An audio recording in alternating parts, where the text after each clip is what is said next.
Hey everyone, this is Lomi, and by now I've done a fair number of modifications on not only my own dolls, but on dolls for friends, and over the years a lot of people have asked how well my customizations hold up over time. There's a lot of work that goes into doll customization, so I understand a lot of the hesitance people have when it comes to doing any kind of mod work. So I thought I'd get a couple of my modded dolls off my shelf and we'd take a look and see how the customizations I've done have lasted. Rune is the one who is probably the least intensively modified, even though he has custom sculpted parts. I sculpted and cast his customized hands and arms myself, and his hands are cast in green resin, but the arms are spray painted. The green color has not faded at all, and it doesn't transfer color to other parts of him either. His feet were cast by Resin Soul and dyed using iDye poly, and that also has held up well and not rubbed or discolored. The most I have to deal with is that the sealant in his joints makes white marks where it rubs, but I don't feel like that's a big deal. The dye has not transferred to his other resin parts at all. The biggest difference I've seen is that the Resin Soul legs did not yellow any further after I put this doll together,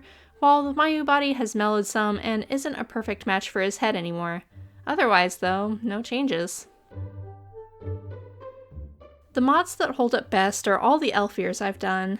Lulu's had elf ears for more than 10 years now, and they are pretty much identical to what they were when I did them. The biggest issue with these mods is just wear on the paint. It's not very visible on camera, but the edges of her ears do get touched and handled and rubbed by wigs and clothing. And the very edges have gotten a little pale where the color is starting to rub away, but that can easily be touched up with additional blushing in the future.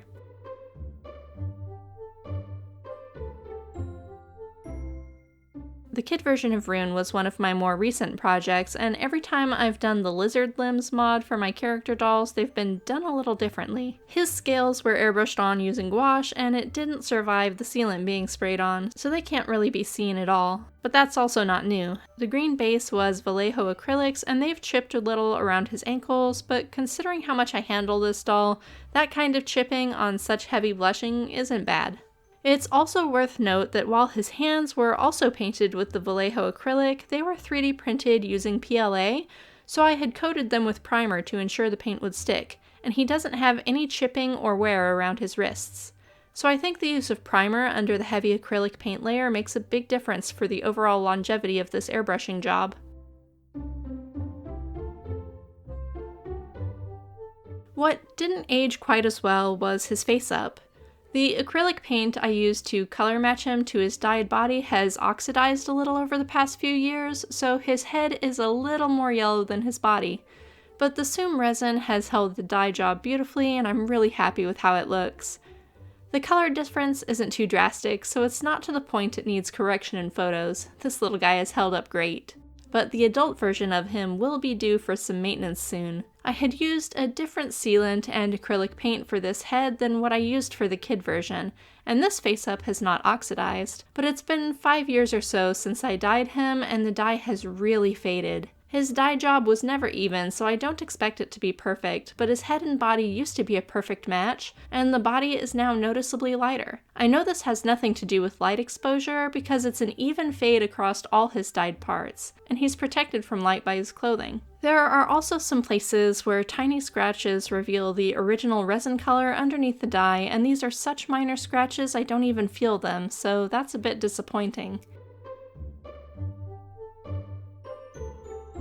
The scar modifications added to his back are still on, no peeling or lifting. A few spots have picked up some dark marks from his clothing over time, and interestingly, the glue has taken some texture from his clothing. But I don't think it ruins the look, it's just a thing to know.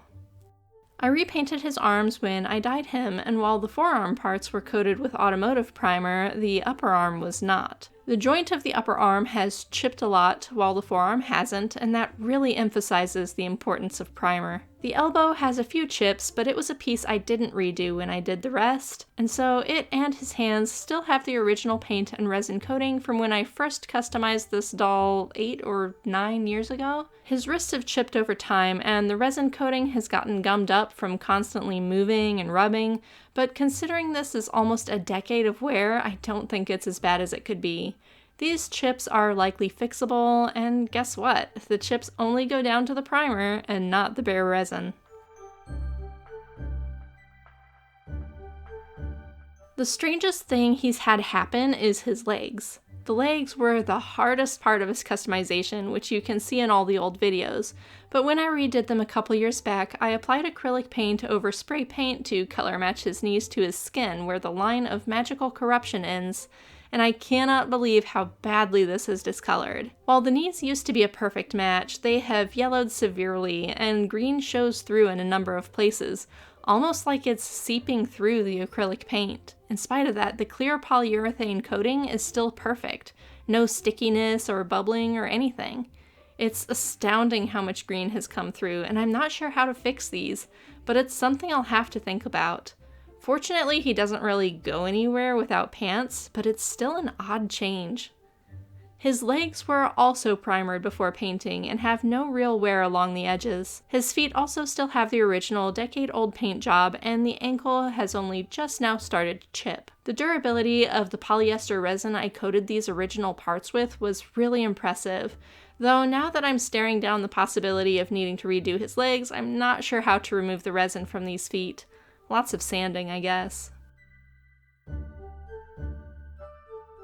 The bottom of his foot has chipped some from him standing and kicking stuff, and the resin coating and the paint has worn off the tips of his claws, but again, I don't think this is a bad amount of wear, especially since he's my most loved doll and the one I'm constantly handling and moving around. I honestly expected the wear would be much worse.